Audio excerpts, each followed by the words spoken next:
Hello, dear viewers. Welcome back to our channel Echoes of African Tales, where stories of love, betrayal, and life's deepest lessons come alive. Today, we invite you on a journey into the heart of West Africa, where culture, tradition, and human emotions intertwine in a tale as timeless as it is tragic. In this story, we follow the life of Karim Jetta, a man who had it all: wealth, respect, and the love of a devoted wife. But beneath the surface of his seemingly perfect life lay secrets, betrayal, and desires that would unravel his world. It is a tale of choices and consequences, of love stretched to its breaking point, and of a moment that left an entire community speechless. What could drive a man to arrive at his wife's funeral with his mistress by his side? How did a marriage built on hope and trust descend into heartbreak and scandal? Stay with us as we uncover the story of Karim Jetta and Miriam, a story that will leave you reflecting on the fragility of relationships, the weight of loyalty, and the ripple effects of our decisions. Karim Jetta was a man whose life seemed destined for admiration. On the streets of Dakar, he stood as a beacon of success. His tailored suits, sleek black luxury car, and impeccable grooming made him the subject of envy among his peers.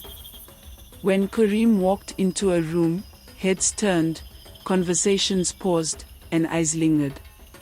To the outside world, he was the epitome of a self-made man, a symbol of ambition, wealth, and charisma.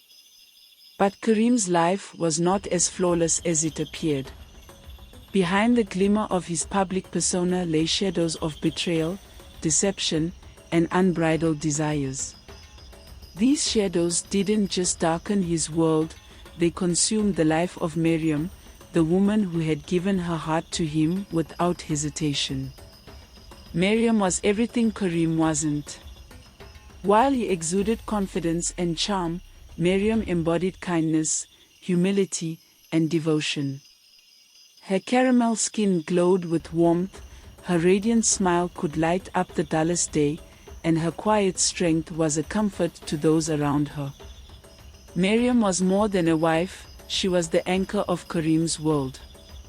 A banker with an ambitious streak, she balanced her demanding career with managing their home, ensuring that every corner of their shared life was filled with love and care. For Miriam, marriage was sacred, a commitment not just to her husband but to the ideals of love, loyalty, and perseverance. But the storm brewing within their home tested those ideals in ways she could never have foreseen. From the beginning, Miriam had noticed the signs: the whispered phone calls late at night, business trips that stretched longer than necessary, and the faint traces of perfume that clung to Karim's shirts. She confronted these signs with quiet resilience, hoping that love and prayer could bring Karim back to her. In many West African cultures, a woman's ability to keep her marriage intact is often seen as a mark of strength and honor. Miriam embodied this belief, enduring her pain in silence and turning to faith for solace. She prayed fervently, clinging to the hope that Karim would see the depth of her love and change. But as the cracks in their marriage grew wider, her silent suffering became harder to hide. Karim's charm was his greatest weapon, and he wielded it with precision. Whenever Miriam confronted him about the late nights, the unexplained absences, or the damning evidence that seemed to appear more frequently, a stray text message saved under a man's name, a lipstick stain smeared across his pristine collar, he would disarm her with ease. His smile, so warm and inviting, melted away her anger in an instant. "My love," he would say, his tone soft yet authoritative, wrapping his arms around her trembling shoulders. "You overthink too much. You know there's no one else but you." The conviction in his voice, paired with his gentle touch, was enough to sow doubt in her own heart. Was she truly imagining things? Could the man who once whispered promises of forever into her ear really be unfaithful? For a moment, Miriam would let herself believe him. His words, like a soothing balm, temporarily eased the ache in her chest. But deep down, she knew better. Karim wasn't just a man who strayed occasionally, he was a man consumed by his desires, driven not by love but by the thrill of betrayal. He thrived on the secrecy of his escapades, the excitement of sneaking around, and the intoxicating power of living a double life. Karim's nights were filled with whispered phone calls, secret rendezvous, and fleeting romances with women whose names Miriam would never know. Meanwhile, she stayed home, her heart heavy with worry and fear. She knelt beside their bed night after night, praying fervently for a miracle that never came. God, she whispered through tears, change his heart. Bring him back to me. But Karim was a man lost in his own world, a world where Miriam's love was an afterthought. As Karim's infidelities became more brazen, the whispers grew louder. Friends who once admired their union now avoided looking Miriam in the eye. At social gatherings, the tension was palpable, conversations would falter when she entered the room, and knowing glances were exchanged behind her back. Even strangers seemed to know more about Karim's affairs than she did.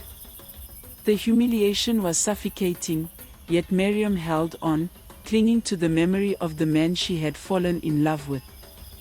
One evening, while Karim was away on yet another business trip, Miriam sat alone in their bedroom, staring at the empty side of the bed. The silence was deafening, broken only by the sound of her own ragged breathing. Her chest felt heavy, as though the weight of her unspoken fears was crushing her.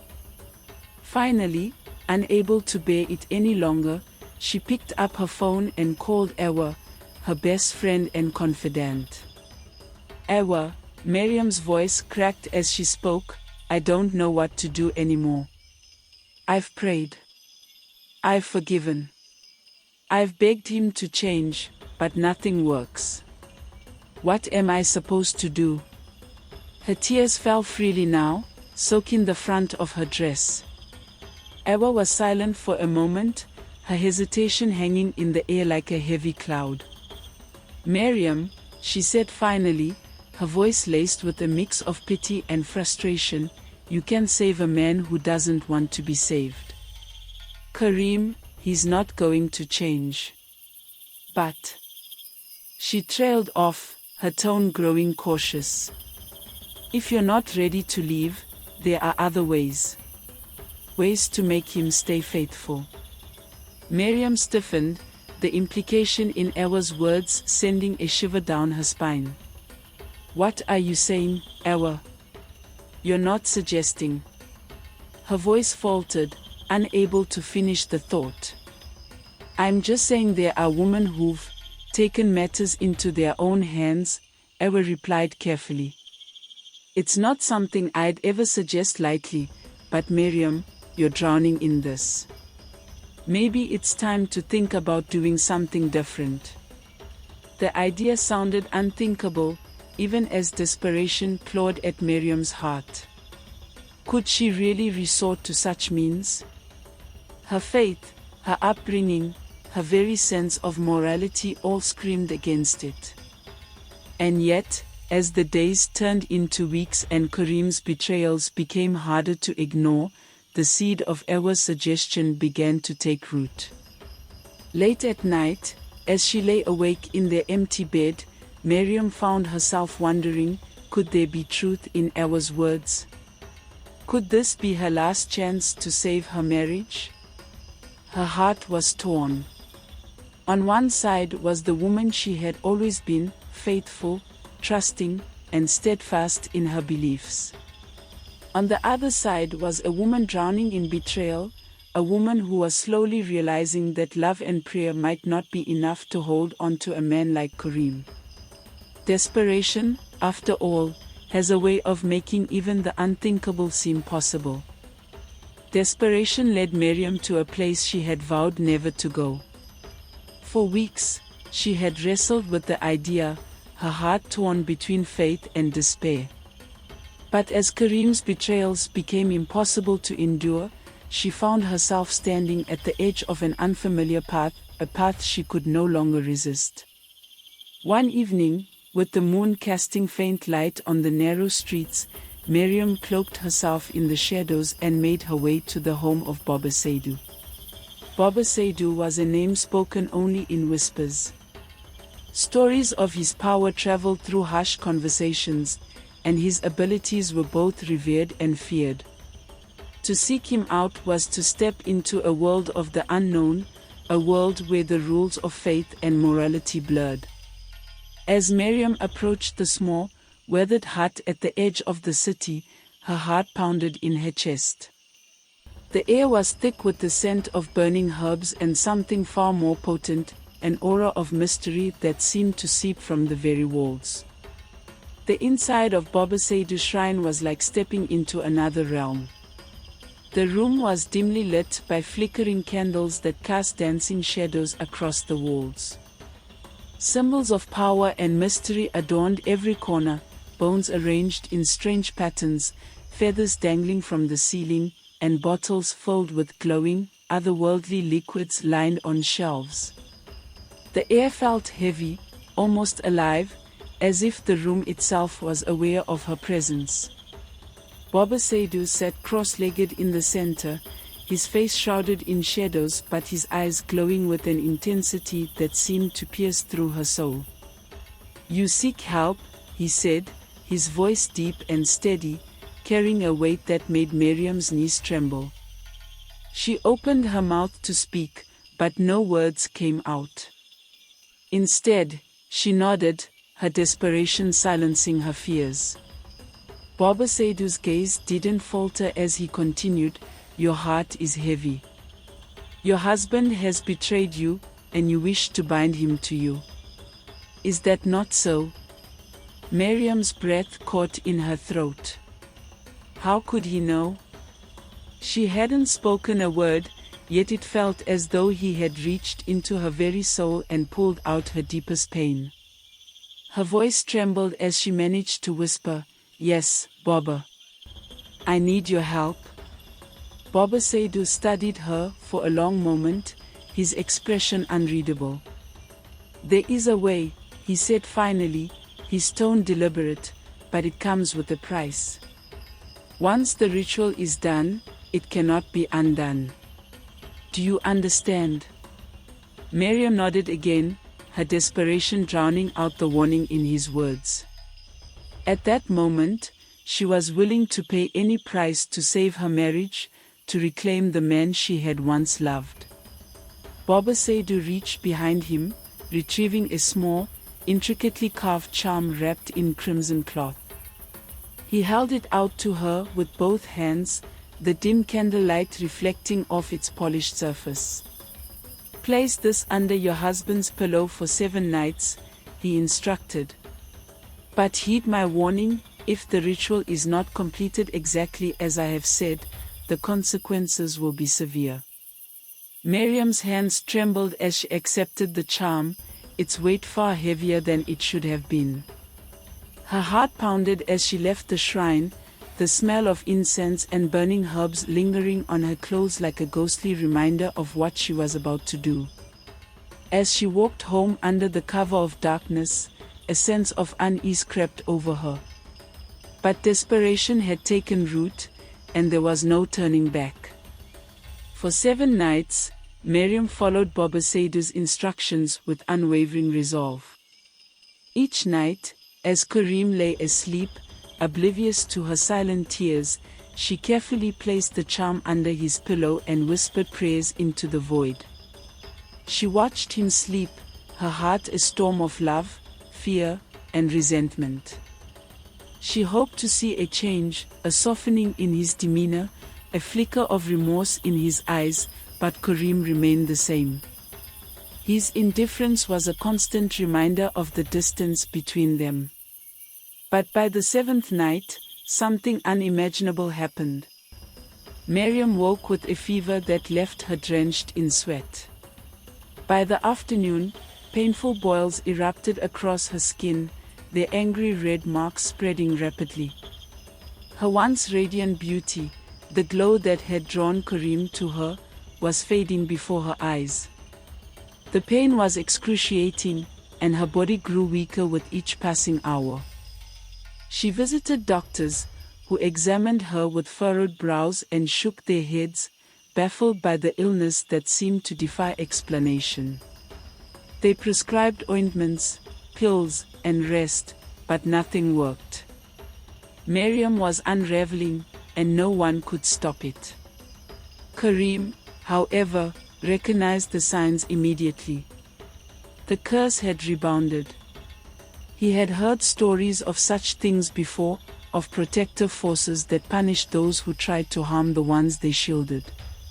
His grandmother's voice echoed in his mind, a distant memory from his childhood: "You are untouchable, my son.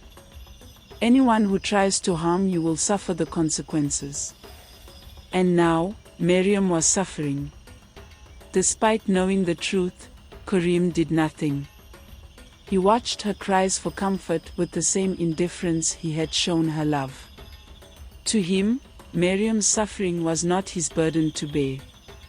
It was simply an inconvenience, one that he could endure as long as it didn't disrupt his life. As her once vibrant beauty faded into a shadow of itself, Karim went. Miriam's death shook her community to its core. She had been a woman of grace, kindness, and unwavering love, and her passing felt like an unbearable loss to those who knew her. On the day of her funeral, the air was heavy with sorrow. The mourners, dressed in black, gathered around her casket, their faces etched with grief. Friends, family, and neighbors whispered amongst themselves, recalling her quiet strength, her radiant smile, and the sacrifices she had made for a man who had never truly valued her. The ceremony began with a somber hymn, the voices of the mourners blending into a sorrowful melody that carried across the still air. The pastor spoke of Miriam's virtues, his words trembling with emotion as he painted a picture of a life cut short by heartbreak and betrayal. But even amidst the tears, there was an undercurrent of tension, a shared knowledge that Miriam's suffering had been caused by the very man who should have protected her.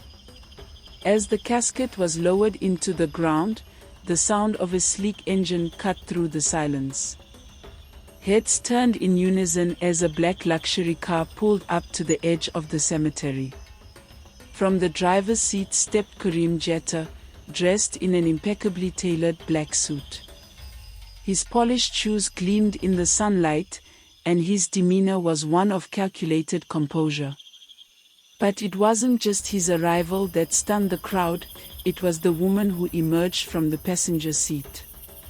Young, strikingly beautiful, and exuding an air of confidence, she clung to Karim's arm as if she had every right to be there. Her fitted black dress left little to the imagination, and her bold red lips were a stark contrast to the solemnity of the occasion. The crowd gasped audibly, whispers erupting like ripples in a still pond. "How could he?" one voice murmured, disbelief laced with anger. "Not even a shred of respect," another added, their tone dripping with disgust. Eyes darted between Karim and the casket, the juxtaposition of grief and audacity too jarring to comprehend. Karim, unfazed by the growing murmurs, walked with steady steps toward the gravesite, his mistress clutching his arm like a trophy. He approached the casket, his face devoid of emotion, and reached into the soil beside it. With calculated indifference, he tossed a handful of dirt onto Miriam's casket, a gesture that should have symbolized farewell but instead felt hollow and performative. He stood there for only a moment before turning to leave, his actions as cold and detached as his heart. "Awa, Miriam's best friend, had been watching in silent fury. Her hands trembled at her sides, her chest heaving with a mixture of grief and rage. Unable to contain herself, she pushed through the crowd and confronted Karim just as he reached his car. "Karim," she shouted, her voice cutting through the murmurs. He stopped but did not turn around. "Karim, how dare you? Miriam gave everything to you. She loved you, prayed for you, forgave you over and over again. And this," her voice cracked with emotion, "this is how you repay her? Do you even care?" Karim turned slowly, his expression calm, almost bored. His response was as chilling as it was audacious. "She knew who I was when she married me," he said simply, his voice steady and emotionless. "Her choices were her own." The crowd fell silent, stunned by the cruelty of his words. Awa's mouth fell open, her anger momentarily eclipsed by disbelief.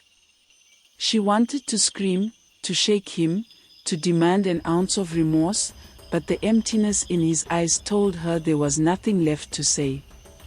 Karim adjusted his cufflinks, glanced at his mistress, and climbed into the car. The young woman followed, her heels clicking against the gravel as if to punctuate the scene. The engine roared to life, and within seconds, the car disappeared down the dirt road, leaving a cloud of dust in its wake. The mourners stood frozen, their grief now mingled with anger and disgust. Awa's hands clenched into fists as she turned back to the gravesite. "Miriam," she whispered, tears streaming down her face, "I'm so sorry. You deserved so much better."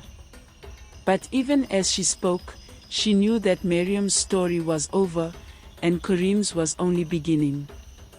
For the man who had shown no remorse, no regret, no humanity, his actions had sown seeds of destruction, and the reckoning he thought he had escaped was closer than he could imagine. Karim Jetta's story is a cautionary tale, a reminder of how betrayal and unchecked selfishness can unravel even the most blessed lives. It is a story of choices, of promises made and broken, and of the consequences that follow when respect and love are taken for granted. Loyalty, trust, and commitment are the foundation of any relationship, but Karim's arrogance blinded him to this truth. In his pursuit of personal desires, he lost sight of the love and devotion that Miriam had offered him so selflessly. In many African traditions, marriage is sacred. It is not merely a union of two individuals but a bond that ties families and communities together. Betrayal in such a union is not just a personal failing, it is a moral transgression, a violation of trust that ripples far beyond the immediate couple. Miriam's endurance reflects a reality faced by many women in similar cultural contexts, where the weight of preserving a marriage often falls on their shoulders, regardless of the cost to their well-being.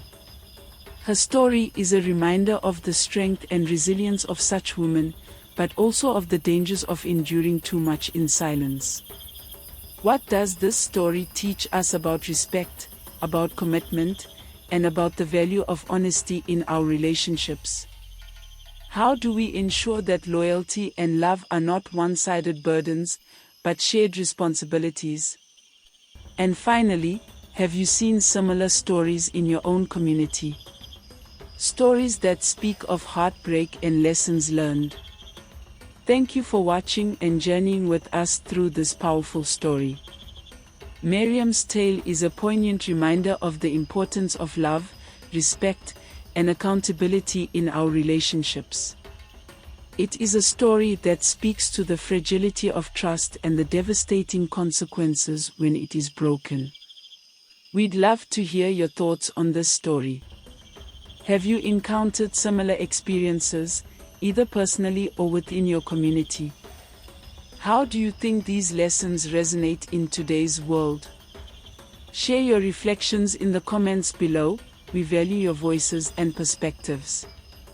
And as we close, let us leave you with a thought-provoking proverb: a man who chases two rats will lose both. May it serve as a reminder of the choices we make and the values we hold dear.